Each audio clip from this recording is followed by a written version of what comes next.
Dan, talk to us about IBM Threat Intelligence Insights. So, Threat Intelligence Insights is IBM's new Cloud Pak offering, well, part of IBM's new Cloud Pak offering. Yep. Where did it actually come from? IBM has something called X-Force, okay? And X-Force there's a free version and there's been a premium business version. So, the premium business version is like a advanced threat management structure. So they have malware information, they have phishing information, it's a security part of the SIA Alliance, Security Information Alliance. There's a bunch of companies in this alliance. Yeah, right? absolutely. Yeah. So Symantec, Cisco, you've got Kaspersky, you've got, I think, CAFE's in there, you've got Carbon Black in there, you've got Palo Alto's in there, you've got CrowdStrike in there. Yeah. And so basically, Security Information Alliance, all those people in there feed that information into X-Force Premium, Business Premium. Right. Okay. And In the interest of the greater good?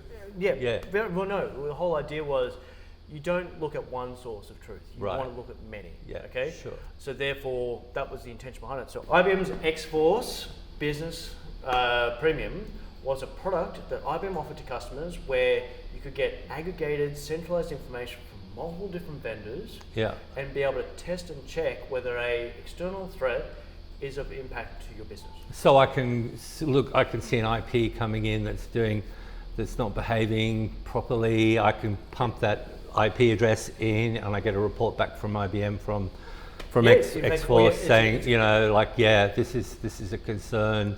This originates from X country, and it does Y. That's right. Yes. Okay. So you don't even have to pump it in. It actually will identify it for you and tell you about it the other way around. Oh, right. Excellent. Okay. So it's going to turn around and go, okay, here's an IP address I've seen. Yep.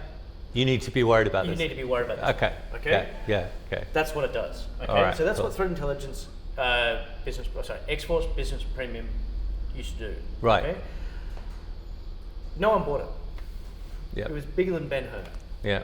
Okay. Yeah.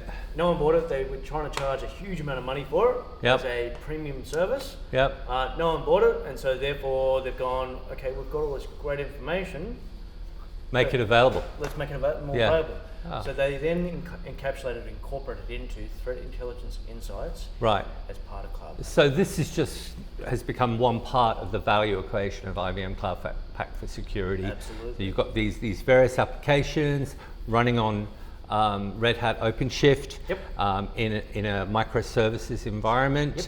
And increasingly in a microservices environment. So the future of Cloud Pak is to increasingly deploy these applications as containers. Yep. And thereby reduce the management overhead and the efficacy of linking those applications together using APIs and creating an integrated solution. Absolutely. It is really moving towards an agile development platform. Okay.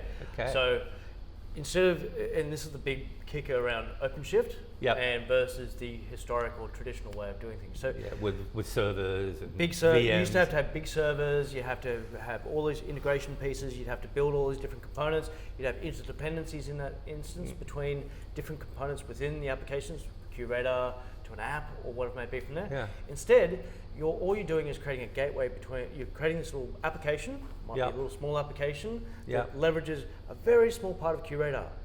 Or a very, very small part of Resilient as an example itself. It's just pulling out information from those systems. Okay. With these microservices means that, okay, if that application fails, it doesn't change or stop the rest of the different systems working. Okay. So it sort of reduces your interdependencies. It means that, okay, if you've got a little container with your application on that one, using the microservices via OpenShift Docker, okay, you can turn around and go, yes, I allow that one. Okay, it's failed. Wipe it away, reinstall it. Okay, so really the discussion here is a much bigger picture from the IBM point of view, because Cloud Pak for security is one solution, one offering. Part of it, We have Cloud Pak for integration. We have Cloud Pak for apps. We have Cloud Pak for data. So the same logic, the same offering mentality, if you like, from IBM applies to these different, and they're all these different solutions. And so you see a situation where some environments will have all of these solutions blending together and creating a much more efficient platform. And that's the key. So Okay. the whole idea behind it is we've always looked at that big Ben-Hur approach in historically in the IT industry. We're going to make this big application that does all these different things, and we're going to keep on adding more capabilities to it by getting everybody to upgrade. Yeah. Okay. The problem was it becomes the bigger the application becomes, the Yeah. more complex it is to try and resolve or Yeah. troubleshoot. Yeah. The harder it is to back up. Yeah. The harder it is to adapt to the business requirements. Okay. And so therefore, you sit there going, what do I do with all of this? Like, Yeah. I now need to reevaluate my technology adoption in 5 years' time because that was the greatest platform at that time. Yeah. But because all these additional bits and pieces and my business has changed, the complexity has changed, it doesn't really fit me anymore. Yeah. So Okay.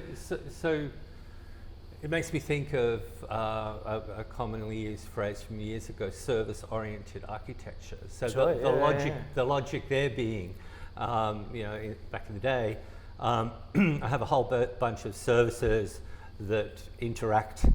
They stand alone, but they interact, and they deliver my IT function. Yep. Okay.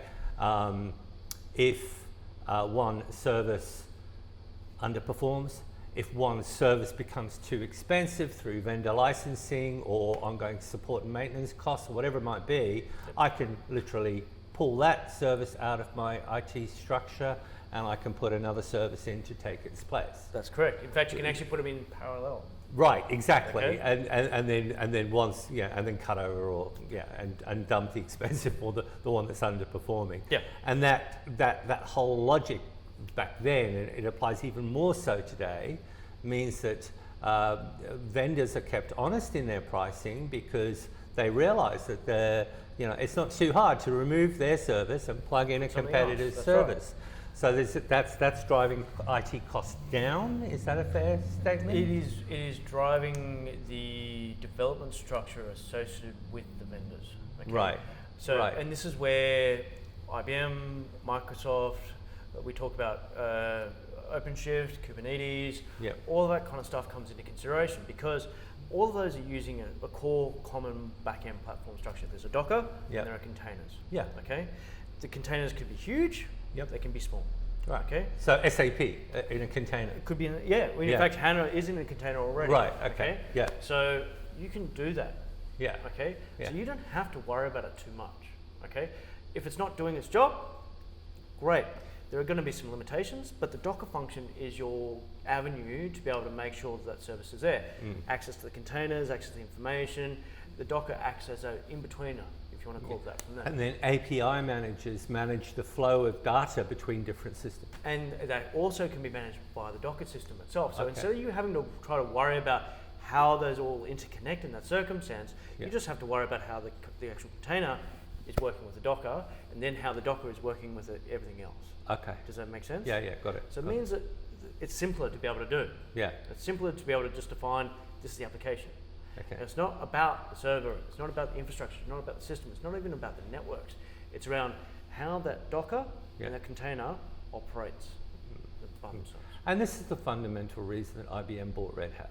Oh, completely. Yeah. That's the only reason they bought it, okay? Yeah, okay. Red Hat has been used for years, okay, in server infrastructures. Its performance is better than Microsoft, typically. Yep. And it's always been a solid platform that people have actually leveraged and adopted quite well. It was a replacement to Unix. Yeah. Okay. Where IBM has seen it, okay, and Microsoft obviously, there are two main platforms for OSs now. Okay. Yeah. Linux, Windows. Yeah. Okay. There are some variations, Debian, SUSE, and they're all still hanging around. You've got Raspberry Pi. But if you're going to talk about enterprise loading in any way, shape, or form, it's either Linux or it's Windows. Yeah, okay, sure. there's no mucking around outside of that one. And now, of course, they both have their microservices architecture, and they both interact. So you can have So Docker becomes the common denominator. The Docker capability becomes the common denominator, whether you're building it on Azure or building it on IBM Cloud, AWS, wherever it may be, or even in your own infrastructure itself. Yeah. The common function is the Docker becomes your Okay. authorization agent, if you want to call it. Okay.